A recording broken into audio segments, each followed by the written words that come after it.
देखो, पर कभी कभी ऐसे महापुरुषों का प्रभाव प्रकाशित होता है कि कुल कर्म छू भी नहीं सकते। सदन जी जैसे स्वर्ण कसौटी पे कसा जाए तो खरा निकले, ऐसे खरे महाभागवत थे। उनके हृदय में एक बार कुछ रिश्ते नातेदार आए, बच्चे ही थे, तो पिता एक छोटा बछड़ा लाए थे। वहां तो कटते ही रहते थे। पिता ने कहा कि ज्यादा तो इसमें मांस नहीं, इसकी टांगों में मांस से पहले तो फिर अपने अतिथि का स्वागत करते हैं। सदन जी ने जब सुना उसके पास गए तो लिपट कर रोए। बच्चे थे, बछड़े से, ऐसा ऐसा मेरे पिताजी कह रहे हैं तुम्हें काटा जाएगा, और ऐसे दुलार कर रहे थे। बछड़े के भी देखा आंसू निकल रहे। हर जीव को पता है, कष्ट का पता होता है। तो उसने कहा एक भागवतिक महापुरुष का जीवन बदलना है, इसलिए मानो बछड़े ने कहा कि तुम अपने पिताजी से कह दो, उचित तो यह है कि पहले मेरी गर्दन काटे। तो सदन जी ने कहा ऐसा क्यों? बोले क्योंकि मैं पूर्व में ऐसा था, तुम्हारे पिताजी पशु थे और मैंने इनकी गर्दन उड़ाई है, तो मैं अब पशु बना हूं, इनसे कह दो तुम्हें गर्दन ही काटनी चाहिए, पहले जिंदा टांग मत काटो, मैंने तुम्हें इतना कष्ट पूर्व में नहीं दिया था, सीधे गर्दन काटी थी। इसका मतलब जो कर्म किया जाता है उसका फल मिलता है पक्का। मैंने पूर्व में तुम्हारे पिता की गर्दन काटी थी इस जन्म में, इसीलिए मुझे पशु बनना पड़ा, और तुम्हारे ही पिता मेरी गर्दन काटेंगे पक्का, तुम रोक नहीं सकते, क्योंकि वो विधान है। पर वो पहले टांग ना काटे, पहले गर्दन काटे। अब ये घटना उनको बहुत छुई। जीव को अपने कर्म का फल भोगना पड़ता है जन्म जन्मांतरों में। बच्चे ही थे, कुछ संत मंडली जा रही, यही है मत की रति गति भूति भलाई, जब जे जतन जहां जे पाई, सो जानो सत्संग प्रभाव। सत्संग का एक अमोघ प्रवाह होता है। वो संतों के सामने गए, चरणों में लौट गए, बालक थे। संत जनों ने उठो उठो बच्चे, तो रोते हुए बोले कि हर कर्म का फल जीव को भोगना पड़ता है, कोई ऐसा साधन है जिससे कर्म का फल ना भोगना पड़े और जीवन मुक्त हो जाए, जीव मुक्त हो जाए? उनका भगवान का निरंतर नाम रटना। श्री हरि हरि नाम निरंतर रटे और स्वयं किसी जीव को कष्ट ना दे और संतों का संग करता रहे तो जीवन मुक्त हो जाएगा।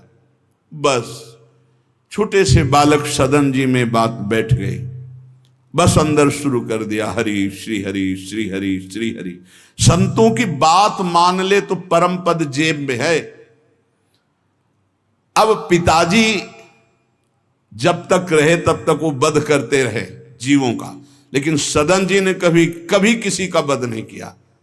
वो कुल परंपरागत मांस खरीद लाते और उसी को मुनाफा करके बेचते और परिवार का पोषण करने लगे। एक दिन ये रास्ते में आ रहे थे तो किसी साधु का बटुआ ढीला होगा तो शालिग्राम भगवान गिर पड़े थे। इन्होंने उठाया कि अच्छा चमकता हुआ कोई पत्थर है, तो शालिग्राम भगवान को लाए। तो उन्होंने अंदाज में कि आधा 1 किलो के वजन का काम तो करेंगे, तराजू में रख दिया। हरि श्री हरि श्री हरि श्री हरि, हर समय नाम जपना। ये तो बचपन से शुरू था संतों की कृपा से, और भगवान से अंदर से समर्पण था। ये नहीं जानते थे कि शालिग्राम भगवान है, देखा ही नहीं था कभी भगवान के शालिग्राम रूप को। अब जैसे कोई कहता कि 5 किलो दो तो 5 किलो शालिग्राम बन जाते, 2 किलो तो 2 किलो दो। अब तो बहुत बढ़िया काम की बाट बदलने की जरूरत नहीं, एक ही बाट में जितना मांगो उतना दे देंगे और ठीक वजन उतना ही होता, कभी किसी को संशय नहीं हुआ। एक दिन वो संत समागम करते ही थे। तो एक संत भगवान आए, कोई इनके यहां ये भेद नहीं मानता था कि ये अमुक कुल की, क्योंकि इतने महाभागवत थे। संतों के चरणामृत लेना, उनके पास बैठकर सत्संग करना, तो संत जन इनके यहां आकर के बैठते थे। इनके यहां आकर के थोड़ी देर भगवत चर्चा, बड़े उच्च कोटि के भाव सदन जी के प्रकाशित थे। तो एक संत भगवान ने देखा कि ये तो बड़े सिद्ध शालिग्राम हैं, इनमें तो चक्र का चिन्ह भी है और ये इससे मांस तोलते हैं। अश्रुपात होने लगे संत जी के कि ऐसा अनर्थ करते हो तुम, भगवान के भक्त हो। संत जी ने सदन जी से बताया कि ये जानते हो तुम्हारे बांट नहीं है, स्वयं शालिग्राम भगवान हैं, और इतना घृणित कार्य कि तुम इनसे एक तरफ मांस और एक तरफ शालिग्राम। बड़ी बड़ी उनको व्यथा हुई। सदन जी ने कहा मुझे कुछ पता नहीं, मैं नहीं जानता, मेरे लिए तो ये बहुत सिद्ध बांट है। मैं जितना ग्राहक मांगता है उतना ही, आधा किलो तो आधा किलो, 5 किलो तो 5 किलो बन जाते हैं। आप देखो, अपने कुल कर्म को कर रहे हैं और नाम जप कर रहे हैं, और संतों की कृपा है। तो देखो अचानक रास्ते में भगवान शालिग्राम जी मिले थे। उन्होंने कहा अगर ये भगवान है तो आप ले लो, हम तो सेवा पूजा कुछ जानते नहीं, आप इनको ले जाओ। संत जी ले गए, और देखो ये हृदय में बैठा लीजिए, संत मिले मतलब आखिरी जन्म हमारा है। विश्वास अगर कर ले, पक्का समझ लीजिए ये तुम्हारा विश्वास काम करेगा। निमज्जोन्मज्जताम घोरे भवाब्धौ परमायनम संतो ब्रह्मविदा शांता निर्दडे वापसु मज्जताम। इस घोर संसार सागर में जो हम डूब रहे हैं, तो भगवान भेजते हैं ब्रह्मवेत्ता संत महापुरुष का समागम, और जहां संत मिले तो आखिरी जन्म समझो इस संसार समुद्र से पार होने के लिए सुदृढ़ नौका संत समागम है। भव सागर कहाँ नाव, शुद्ध संतन के चरण, तुलसीदास प्रयास बिनु मिलहि राम दुख हरन। संतों के चरणों का सानिध्य मिला तो देखो सदन जी हरिनाम जपने लगे। सदन जी के हृदय में संतों के प्रति प्रियता बढ़ी। शालिग्राम भगवान मिल, सब बानक बन जाता है। अब संत जी शालिग्राम भगवान को ले गए, एकांत में जाकर के भगवान का पंचामृत से अभिषेक किया, और इसके बाद वेद की स्तुति की, पुरुष सूक्त, शास्त्र शीर्षा पुरुखा सहस्राक्षा शास्त्रपात। भगवान को बिल्कुल अच्छा नहीं लगा। देखो भगवान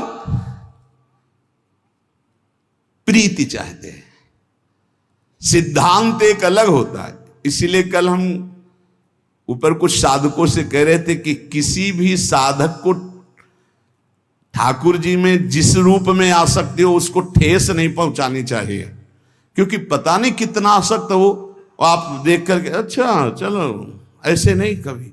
वही ओहो धन्य भाग, कितने सुंदर आपके ठाकुर जी है, बहुत सुंदर, आप खूब प्यार कीजिए, क्योंकि पता नहीं वो कितनी गहराई से प्यार कर रहा है आप, तो उसका हृदय बहुत दुखी हो जाएगा। भक्त का हृदय दुखी हुआ तो आपकी उपासना में फर्क पड़ जाएगा।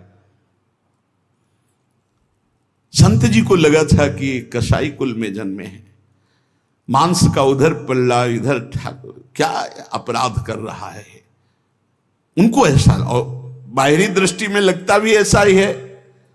तो कहा भयो जो पे बड़े कुलहू में जन्म भयो, जप तप नेम व्रत साधन अपार है।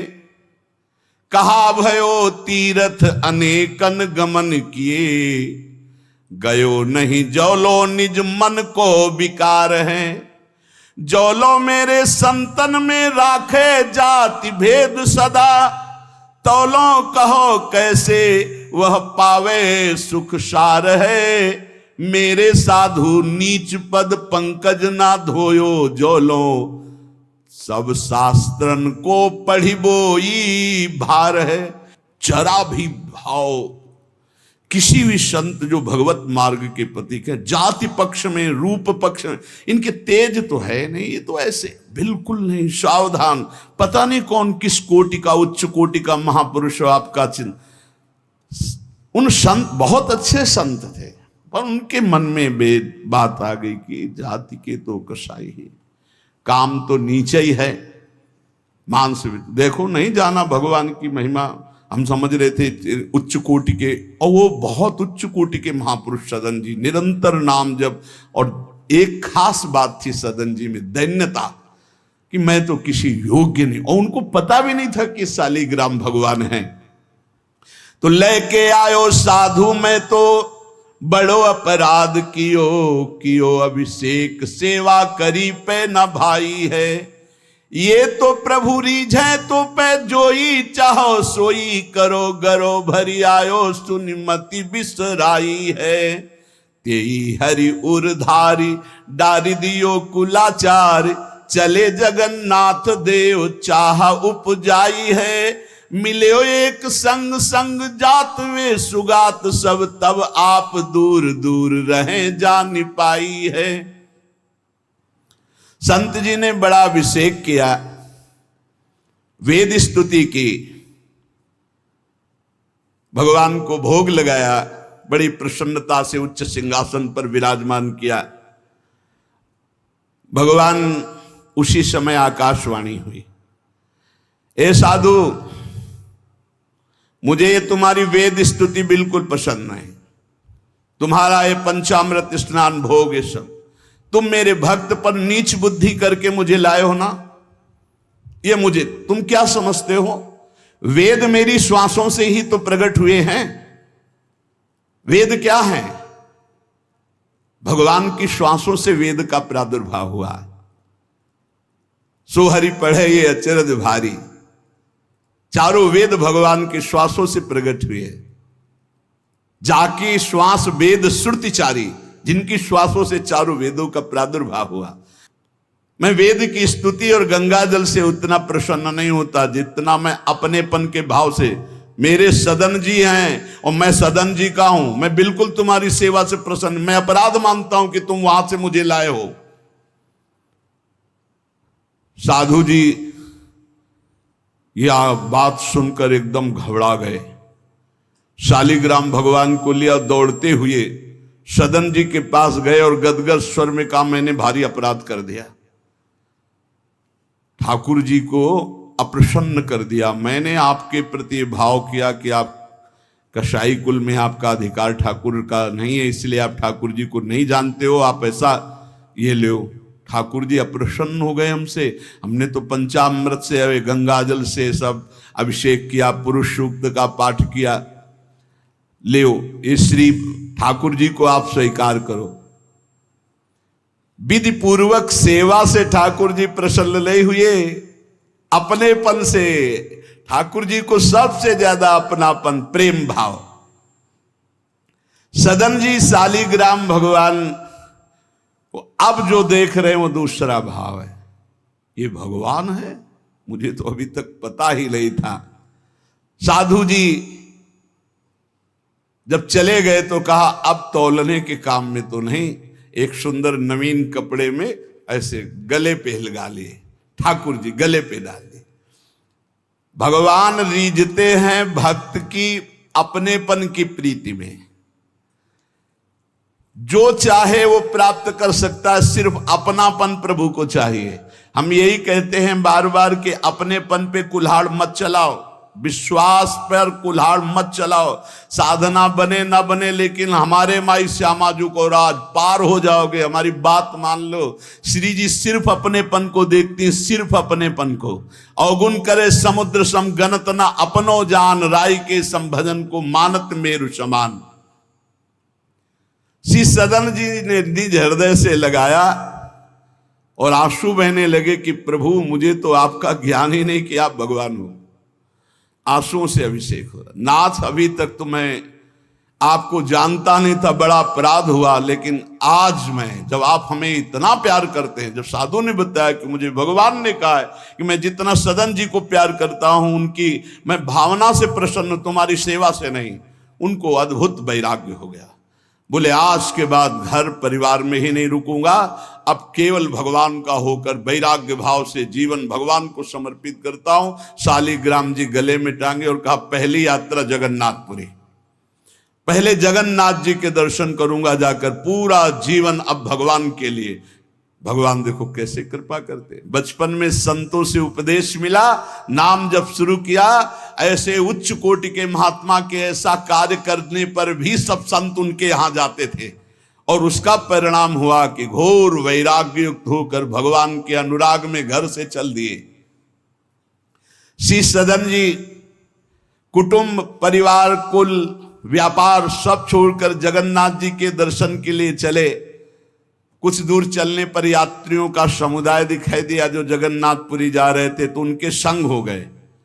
जब उन लोगों ने कुछ ने पहचान कर ली कि अरे तो कसाई कुल के हैं, और तो सब दूर दूर छूना भी नहीं चाहते थे। यही बहुत बड़ी चूक हो जाती है, जो भगवान को समर्पित हो जाए उसमें कभी जाति पक्ष ना देखे, नहीं बहुत बड़ी हानि हो जाती है। राजसूय यज्ञ में स्वपच वाल्मीकि को आदर सहित पवाकर पूर्ण यज्ञ करवाई भगवान ने। ये बात ध्यान रखना है, अपने जात अभिमान में आकर कभी किसी भक्त का अपमान न कर दे कि वो नीच कुल का है, ऐसा कुछ। जब ये देखा सदन जी ने कि ये लोग घृणा करते हैं हमसे, तो खुद अलग हो गए। सदन जी बड़े पुलकित है कि आज जगन्नाथ जी के दर्शन होंगे। एक जगह देखा गौएं पानी पीने के लिए लालायित हैं, तो एक आदमी बाल्टी से पानी निकाल तो गौओं को डंडा मारने लगा। सदन जी ने कहा क्यों, पानी क्यों नहीं पीने देते? तो बोले इतना गहरा कुआं है, घसीटने से हमारे हाथ दर्द होते, अपने घर के लिए ले जाएंगे कि इनको पिलाएंगे? तो उनका अगर आप कृपा करें कुछ समय हमें दे दें बाल्टी और मैं भरूं, तो बोले मुझे फिर कोई परेशानी नहीं। भर भर करके 2500 गाय थी, सबको पानी पिलाया। शाम हो गई, पानी खींचने में पिलाने में समय लगा, तो उन्होंने सोचा गांव में भिक्षा मांग लेते हैं और आज रात्रि कहीं एकांतवास कर लेते हैं, सुबह जगन्नाथ जी के दर्शन करेंगे।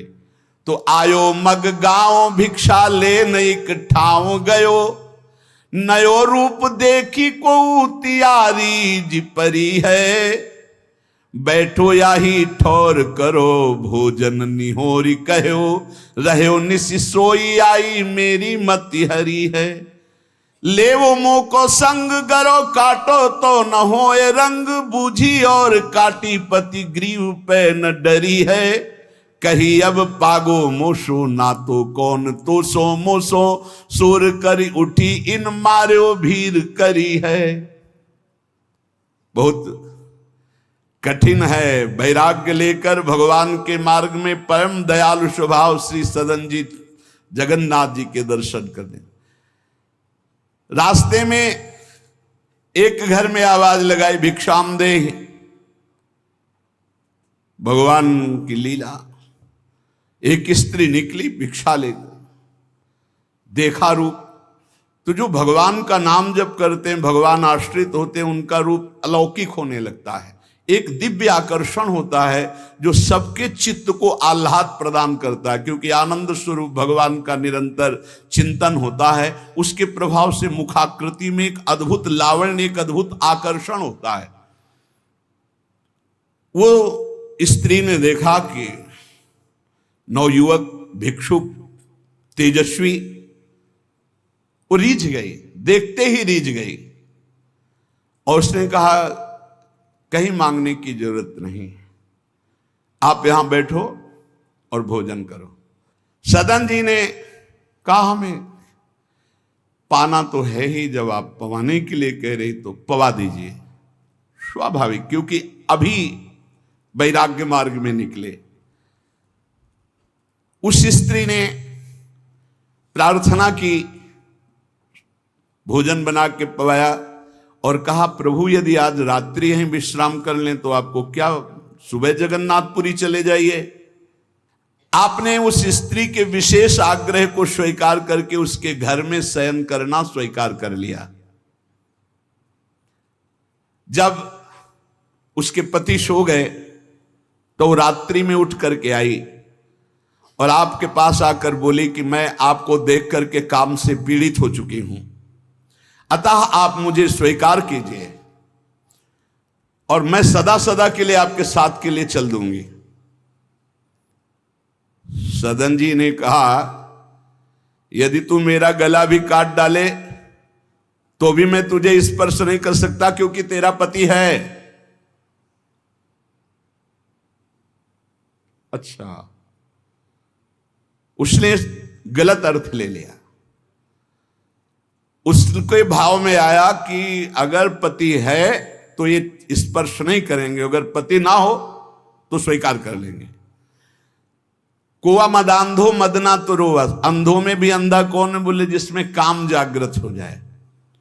वो ऐसे काम से व्याकुल हो गई कि सोते हुए अपने पति का बिल्कुल भी प्रियता न रखते हुए गला काट दिया और आकर बोली सदन जी से कि अब मुझे स्वीकार करो, आपको पति का भय था ना, गला काट दिया। सदन जी ने कहा कि तू कितनी नीच है, जब तू अपने पति का गला काट दिया तो तू कितनी नीच है, इतना सोचा है? वैसे ही मैं तुझे स्पर्श नहीं करता, अब तो तुझे देखना भी नहीं। तो स्त्री ने कहा, मुझे ऐसा मत समझो कि मैं तुम्हें भी बख्श दूंगी, तेरे कारण मैंने अपने पति का गला काटा है, तो फिर तू भी नहीं बच सकता। तो सदन जी ने कहा, क्या कर सकती हो? तो उसने कहा, मुझे स्वीकार करो, नहीं उच्च स्वर से अभी हल्ला मचाती हूं। माया का विचित्र तांडव, और मैं जोर जोर से सबको कहूंगी कि ये मेरे साथ गलत करना चाहता था, मैंने रोका, मेरे पति ने रोका, मेरे पति का गला इसने काट दिया, इसलिए अभी कहती हूं मैं आजीवन तुम्हारे साथ रहूंगी, मुझे ले चलो। सदन जी ने कहा, गला कटवाना बर्दाश्त है लेकिन स्पर्श नहीं कर सकता। ये सब चूकों की चूक का पूर्ण आहुति, इससे पूर्णता हो गई। मैं धर्म के विपरीत नहीं चल सकता, तू चाहे मेरा गला तू काट दे या समाज से कटवा दे। सदन जी भगवान के भक्त थे, उनके भोले भक्त होते हैं भगवान के, ज्यादा बुद्धि नहीं लगाते हैं, नहीं तो रुकना ही नहीं चाहिए था या उसी समय भाग जाना चाहिए था, भागना चाहिए था। वहां बैठ करके उपदेश नहीं, जब ऐसी घटना है तो भागना चाहिए था। जब वो कि प्रश्न करने के बाद जब सदन जी ने कहा कि तुम्हारा पति है, तुम ऐसा कैसा दुराचार पूर्ण भाव रखती हो, तुम मेरा गला काट दो तो भी तुम्हारा स्पर्श नहीं कर सकता। अब तो उसने देखा कि ये हल्ला मचा दिया, दौड़ो दौड़ो, देखो ये ऐसा ऐसा। अब गांव के लोग इकट्ठा हो गए, तुरंत बंदी बनाए गए सदन जी। वहां कौन सुने सदन जी, कौन सुनता है? भीड़ में कोई सुनता है? कड़ा शासन बादशाह का था, उनके सामने पेश किया गया। हाकिम पकड़ पूछे, कहे हंसी मार्यो हम, डार्यो सोच भारी, कही हाथ कत डारी। कट्यो कर चले हरि रंग मांझ झिले, मानी जानी कछ चूक मेरी यह उर्धारी। जगन्नाथ देव आगे पालकी पठाई लेन, साधना सो भक्त कहा चढ़े ना विचारिए। चढ़ी आए प्रभु पास, सुपनों सो मिट्यो त्रास, बोले दे कसौटी हूं पे भक्ति विस्तारिए। जब सामने बादशाह के पेश किया गया, सदन जी को पूछा गया स्त्री से, क्या दोष है इनका? बोले साहब ये हमारे प्रति गलत भाव रख रहे थे, मेरे पति ने मेरी रक्षा की तो इन्होंने पति का वध कर दिया, फिर मेरे साथ तो मैंने हल्ला मचा दिया, फिर ये बंदी बनाकर आपके सामने ले गए। सदन जी से पूछा तो हंस दिया, उस स्त्री की तरफ देख के हंस दिया कि भगवान क्या लीला करना चाहते हो। और सदन से पूछा तुमने ऐसा किया, तो बोले जो ये कह रही वही सत्य है। उन्होंने विचार किया कि जन्म जन्मांतरों में हमारे कोई पाप हैं जिनका निस्तार भगवान करवाना चाहते, नहीं तो ऐसा क्यों लीला करते। उन्होंने कहा जो ये कह रही है वही बात मानी जाए। सहम गई स्त्री कि है क्या, वो भक्त को क्या जाने, विरोध नहीं किया सदन ने। यह है धैर्यवान भगवान के भक्त का। उन्होंने कहा जो ये कह रही है, क्योंकि जो ही प्यारो करे सोई मोहि भावे, जो ये कह रही थी। भगवान के रहस्य को जानने वाले भक्त ऐसा ही। श्री गदाधर भट्ट जी कथा करते थे, अपार भीड़ एकत्रित हो जाती वृंदावन में। आगरे से लोग सुबह भाग भाग करके अपार भीड़ सत्संग। तो एक कल्याण सिंह जी थे, बड़े जमींदार धनी, और सत्संग का प्रभाव है कि जितेंद्रियता, वैराग्य, भगवत प्रीति ये बढ़ती है। तो जब से उन्होंने सत्संग सुना तो ब्रह्मचर्य का नियम ले लिया, पत्नी से बात नहीं करते थे। अब घर गृहस्थी में तो यही संसारिक सुख है। कई महीने हो गए वो अपने राजकाज और सत्संग में भाग जाना, सत्संग से आना, बस एकांत में भजन करना। पत्नी ने देखा कि कई महीने हो गए, हमारी तरफ देखना भी नहीं, बातचीत नहीं, ये कहाँ जाते हैं, कौन है ऐसा। तो पता चला गदाधर भट्ट जी क्या। बोले हमारी जिंदगी का कांटा है वो, बड़े सुख चैन से जीवन कट रहा था, जब से सत्संग में गए। अरे दक्ष ने साप दे दिया नारद जी को इसी बात के लिए, साप दे दिया। 2 घड़ी से ज्यादा कहीं तुम टिक नहीं सकते, जाओ साप देता हूं। तो नारद जी ने कहा 24 दूनी 48 मिनट में तो हम बड़ा काम कर लेंगे, तुम साप दे दो कोई बात नहीं। उसने सोचा कि मैं ऐसा मुंह काला करूं गदाधर भट्ट जी का कि कोई सुनने ही ना जाए, तो जब ये कथा नहीं सुनेंगे तो फिर हमसे प्यार करने लगेंगे। इसी ताक में थी कि कैसे क्या करूं।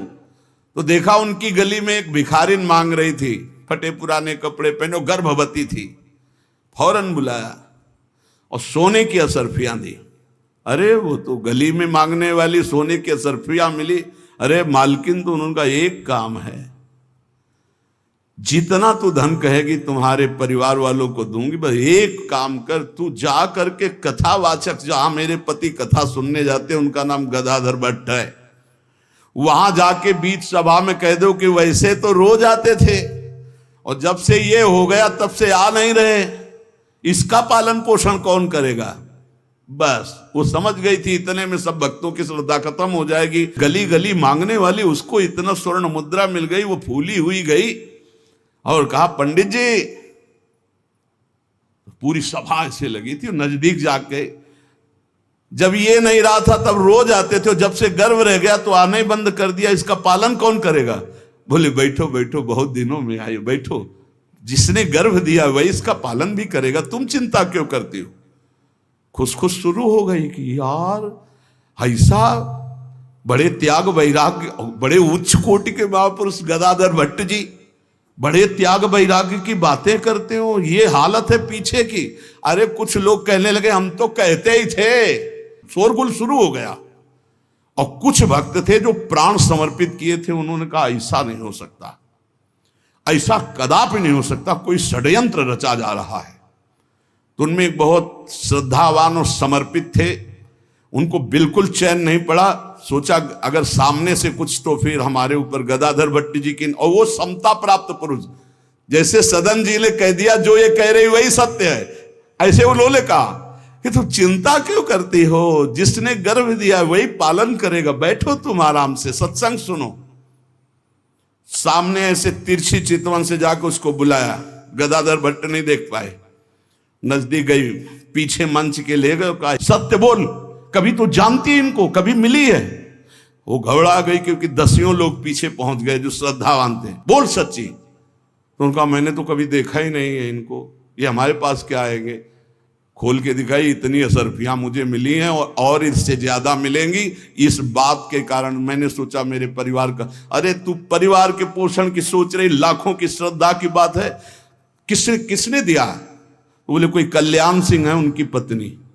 कल्याण सिंह ने जे ही सुना, गदाधर भट्ट जी ने रोका, सत्संग का मतलब क्या है? बोले सभा में बोल। गदाधर भट्ट जी ने कहा कुछ कहने की जरूरत नहीं है, ये सब भगवान से प्रेरित है। कल्याण सिंह का, तुम हमारी आज्ञा का पालन करो, अपनी पत्नी को कठोर शब्द नहीं बोलोगे, लेकिन गृहस्थ धर्म में हो, अपने धर्म का भी तुम्हें पालन करना चाहिए। उस कल्याण को शांति किया और उसको और भेंट दी और कहा जाओ तुम अपना सुखपूर्वक जियो। जैसे महापुरुष जो स्थिति होते उसमें सबको लगने लगा था। उन्होंने कहा बैठो बैठो बैठो, जिसने गर्भ दिया वही पाल। अब वो तो कह रहे हैं भगवान को लेकर, और लोग समझ रहे हैं कि मामला है। ऐसी सदन जी ने कहा जो ये कह रही वो सत्य है, क्योंकि वो समझ रहे हैं कि भगवान कुछ दंड देना चाहते हैं, तो मैं क्यों बचना चाहूं। भक्तों का बड़ा विचित्र स्वभाव होता, समझ पाना बड़ा कठिन। उन्होंने कहा जो कह रही है सत्य है। जो हाकिम था उसने जब देखा तो उसने कहा मेरा हृदय कह रहा है कि इनके चेहरे से लगता है ऐसे नहीं है, पर ये जब स्वयं स्वीकार कर रहे हैं तो दंड देना ही पड़ेगा। तो इस अपराध का क्या दंड होता है? बोले दोनों हाथ काट लिए जाएं। यहां से दोनों हाथ काट लिए गए, लेकिन उनकी मुस्कुराहट में फर्क नहीं पड़ा। 22 बाजारों में कोड़े मार मार करके बेहाल किया जा रहा है। हरि बोल के सिवा एक शब्द नहीं निकला ठाकुर हरिदास जी के। आप विचार कीजिए भक्ति में कितनी शक्ति है, कितनी अपार सामर्थ है। इतनी बार कष्ट दिया गया प्रहलाद जी को, एक बार भी हरि से शिकायत नहीं की। हर बार हरि हरि हरि, हर समय। मतलब बलिहारी है इन महाभागवतों की, जो भगवान के लाडले हैं।